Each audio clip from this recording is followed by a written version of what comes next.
Jésus passe, il sait bien que d'ici, j'ai entendu quelqu'un m'appeler. Et arrivé là, à cet endroit, il sait que quelqu'un va l'appeler. Pourquoi? Parce que la nuit, quand il priait, il a vécu la scène. Maintenant, pendant qu'il est en train de marcher, il entend Jésus-Christ, fils de David, aie pitié de moi. Il fait comme s'il n'a pas compris. On dit encore Jésus-Christ, fils de David, aie pitié de moi. Et là où il se retourne, il va vers ce malade. Il dit, qu'est-ce que tu veux que je fasse pour toi? Qu'est-ce que tu veux? Il dit, je veux voir. Et Jésus lui dit, vois. Jésus lui donne la vie, la vue. Et il a vu. Gloire à Jésus. C'est parce qu'il a vu ça avant. Et c'est pourquoi Jésus lui-même de sa propre bouche a dit, il dit que le Fils ne fait rien de lui-même. Il fait ce qu'il voit le Père faire. Et ce que le Père fait, le Fils le fait pareillement. Et maintenant, on voit quand Jésus devant un démon de lunatique, qu'on peut appeler aujourd'hui d'épilepsie. Alléluia. Les disciples, gros dormeurs de leur état, paresseux de leur état, mangeurs et ronfleurs de leur état, ils sont sortis pour aller chasser les démons, pour aller évangéliser. Et pendant qu'ils sont partis, ils évangélisaient. Oh messieurs, peut-être parmi eux, d'autres avec le gros ventre comme ça là. Ils évangélisaient. Ils avaient un bon thème évangélique. Ils parlaient de Dieu. Ils chassaient les démons. Les démons leur étaient soumis. Mais ils sont arrivés sur un démon qui ne jouait pas. Alléluia. Et devant ce démon, le démon les a résistés. Ils ont tout fait. Le démon a dit, je ne sors pas.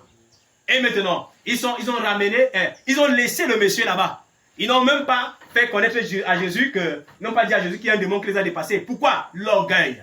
L'orgueil les a empêchés de s'humilier pour dire à Jésus, oh Rabbi, ça nous a dépassés. Comme aujourd'hui, les pasteurs aussi ont de la peine à s'humilier pour reconnaître que dans leur église, il y a des esprits qui sont incapables de chasser. Au lieu d'appeler d'autres hommes qu'ils croient qu'ils ont le ministère, le don de l'esprit capable de les aider, ils ne veulent pas tendre la main pour qu'on les aide. Et c'est comme ça que les âmes et les esprits souffrent, meurent dans les églises, payent leurs dîmes, payent les offrandes, meurent dans les églises. Les pasteurs ne s'inquiètent pas à cause du manque d'humilité. Pourtant, il y a un homme qu'ils savent que cet homme, s'il vient dans leur église, il a un don que Dieu peut utiliser pour aider l'église. Mais il refuse de le faire expressément à cause du manque d'humilité. Les disciples ne sont pas venus rendre les comptes à Jésus. Ils sont restés tranquilles. Mais ne sachant pas que Jésus connaissait tout. Le monsieur, en fait, qui avait cet enfant qui était malade, a cherché Jésus. Quand il trouve Jésus, il commence par dire, Rabbi, j'ai un enfant qui est malade. Et j'ai appelé tes disciples. Non, il dit, et tes disciples ont prié pour mon fils. Ça les a dépassés. Alors peut-être un disciple pourrait dire que tu es ton bénédicte, on a prié pour lui. Amen. Tu es ton bénédicte ça. Bon, mais il avait déjà dit. Alors Jésus s'approche devant l'esprit. Jésus n'a pas attaqué ses disciples à l'instant. Il s'approche devant l'esprit et il menace le démon sort. Il se retourne vers les disciples. Jusqu'à quand est-ce que je vais encore vous supporter? Hein? Homme de peu de foi. Les disciples demandent à Jésus, Rabbi, dis-nous, comment est-ce que cela a pu se faire? Que nous n'avons pas chassé cet esprit, mais toi tu as chassé. C'est vrai que Jésus était Dieu, il avait toute la divinité en lui, mais Jésus dit, c'est pas parce qu'il a la divinité que j'ai chassé, mais c'est parce que les pareils esprits se chassent par le jeûne et la prière. Ce n'est pas pour dire que c'est à l'instant que on t'amène le cas de maladie que tu vas commencer à gêner directement. Non. Mais il faudrait que quand le cas de maladie arrive, que tu sois un homme constamment dans le jeûne et la prière. Un homme constamment travaillé, préparé. Et à partir de ce moment, quand l'esprit te voit, il reconnaît un homme consacré. Quand l'esprit te voit, il reconnaît une femme consacrée.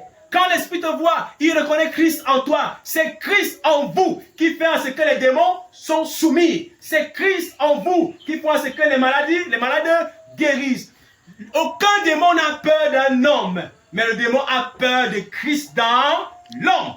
C'est pourquoi, si le démon te regarde, il ne voit pas Christ en toi, il va te molester. Il va te molester. Aucun esprit ne nous respecte pas parce que nous sommes nous, hein, mais tous les démons nous respectent parce qu'ils voient Christ en nous. C'est ça la chose. Si tu n'as pas Christ en toi, aucun esprit ne peut te respecter. Alors, frères et sœurs, il a exercé au cours de son ministère. On voit comment Paul, quand il arrivait, il regardait un malade comme ça dans les yeux, après il dit au malade, lève-toi et marche. Le malade se levait aussitôt et il marchait. Pourquoi? Parce que ce n'est pas devant le malade que Paul commençait à prier, crier, parler en langue, sauter, sauter pour que le malade se lève, non. Mais Paul passait toutes ses nuits dans la prière.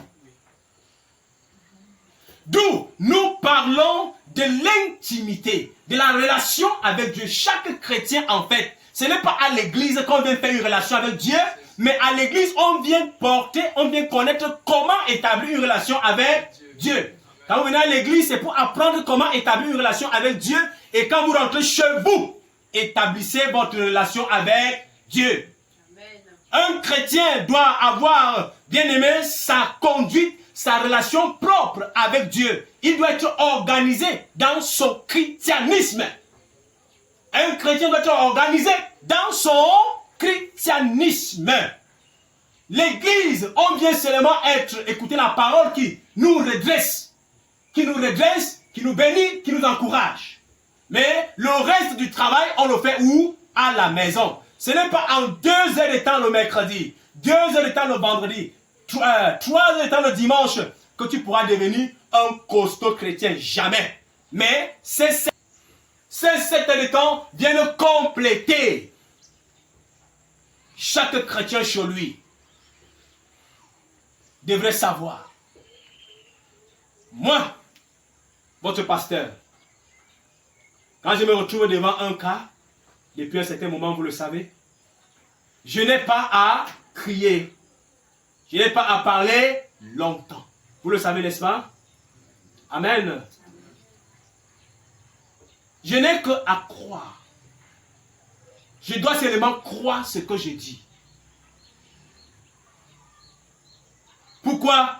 Parce que chaque chrétien, parce que je ne dirais pas homme de Dieu, nous sommes tous des chrétiens. Les pasteurs, nous sommes tous des chrétiens. Les évangélistes sont tous des chrétiens. Influencés seulement par les dons de ministère. Nous avons eu la grâce que Dieu nous a donné, des charges tellement lourdes. Il nous a fait confiance avec cela. Nous avançons. Mais chaque chrétien devrait prier longtemps chez lui. Quand tu es chez toi, si minuit a sonné, que c'est à minuit que tu te lèves. Si 23 heures a sonné, que c'est à 23 heures que tu te lèves. Si 2 heures a sonné, et que c'est à 2 heures que tu te lèves. Tu dois prier. Seigneur, au nom de Jésus, je te lève ma famille. Je voudrais que tu bénisses ma famille. Que tous les maux qui sont dans ma famille soient détruits au nom de Jésus. Toutes les maladies soient vaincues au nom de Jésus. Tu pries longtemps, tu prends un tel, tu mets, tu pries pour lui. Tu prends un tel, tu mets, tu pries pour lui. Tu pries pour elle, tu pries. Tu te lèves notre église. Tu pries, tu pries, tu pries. Tes affaires, tes activités, tu pries. Si tu as les enfants désordonnés, tu les mets dans la prière, tu pries. Ainsi de suite. Tu pries, tu pries, tu pries. Tu les sauvegardes dans le sang de Jésus. À partir de ce moment, toute la nuit, tu as prié. Le matin, on te dit que c'est Natacha, c'est qui là? Natacha, c'est qui ici? C'est Natacha, c'est qui ici? Il n'y a pas Natacha ici? Ok, c'est Samantha, n'est-ce pas? Voilà, il y a Samantha. On dit peut-être, Samantha, voici Cathy qui est malade. Elle a mal à la tête. Samantha prie pour Cathy. Vous voyez, Samantha, quand tu t'avances devant Cathy, tu n'as pas peur de l'esprit parce que la nuit, tu as prié pour Cathy. Tu as dit à Dieu que tu veux voir Cathy guérie, n'est-ce pas? Maintenant, quand tu vas vers Cathy, tu dis, comme je l'ai dit, Seigneur, je viens croire qu'elle est guérie. Donc, quand tu pries pour Cathy, maintenant le matin, vous voyez un peu, tu ne cries plus trop, mais tu dis des paroles de foi. Parce que tu crois que tu as prié pour Cathy. Et comme tu as prié pour Cathy, certainement, c'est parce que tu as prié pour elle que les esprits qui se cachaient en elle sont en train de se manifester. Et tu peux dire, je te bénis parce que Cathy est guérie. Quand tu dis, je te bénis parce que Cathy est guérie, elle pense que c'est la prière que tu es en train de prier là, non. Mais tu crois en ce que tu as prié la nuit. Alléluia. Amen. Et en quelques mots que tu as parlé, tu dis au nom de Jésus-Christ, j'ai prié. Amen. Et peut-être à l'instant, quand tu dis c'est parti, la maladie est partie. Soit elle sent encore mal, mais le temps qui s'égrène, la maladie part au fur et à mesure. Amen. Vous savez, il n'est pas bon de prendre la parole dans une congrégation comme ça. Prier longtemps, ce n'est pas trop bon, sauf si nous sommes dans une nuit de prière. Mais si nous ne sommes pas dans une nuit de prière ou dans un programme de prière, alors je vous somme tous de ne pas être des personnes qui prennent la parole et prient longtemps comme si vous ne priez pas chez vous. Amen. Amen. Le jour où je vais à Yasakuno par la grâce de Dieu, où Dieu s'est beaucoup manifesté là-bas, ne vous inquiétez pas, j'ai dit on a des séries de campagnes d'évangélisation. Vous verrez la gloire de Dieu se manifester. Peut-être c'est à cause de ça que l'ennemi veut me perturber dans ma chair. Mais il a menti, je vais guérir. Amen. Quand je vais guérir, je vais me mettre sur point. Il va me mettre en route. Et ça va donner. Quand j'étais arrivé, le programme de Yasakuno, je l'ai préparé. Où? Dans la prière, dans le jeûne. J'ai prié, oh Seigneur, je te lève Yasakuno. Tous les esprits, même la chefferie, tout le monde là-bas, je te lève tous ceux qui sont là. Tous les pasteurs qui viennent même, sous ton contrôle. Et tout, j'ai prié pour Yasakuno. J'ai prié, dit à Dieu, Seigneur, sois présent et tout et tout. Quand je suis arrivé à Yasakuno, qu'on avait dit le pasteur doit prendre la parole pour prier pour les malades. Quand je m'étais présenté, pour ceux qui étaient là, Yannick qui était là, n'est-ce pas? Les gens m'ont simplifié, non? Au départ, n'est-ce pas? Voilà. Quand je me suis levé pour le micro, ils ont vu un jeune barbu, et bon, comme un jeune de la jeunesse, peut-être, ils ont peut-être dit que c'est un pasteur chambrier, peut-être. Bon, mais, que Dieu le bénisse, alléluia.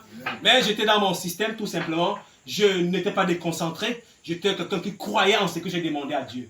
D'où, quand je me suis levé, je savais en fait que ce n'était pas moi qui devais agir, mais c'est Dieu qui devait agir. Pourquoi? Parce que j'ai longtemps prié.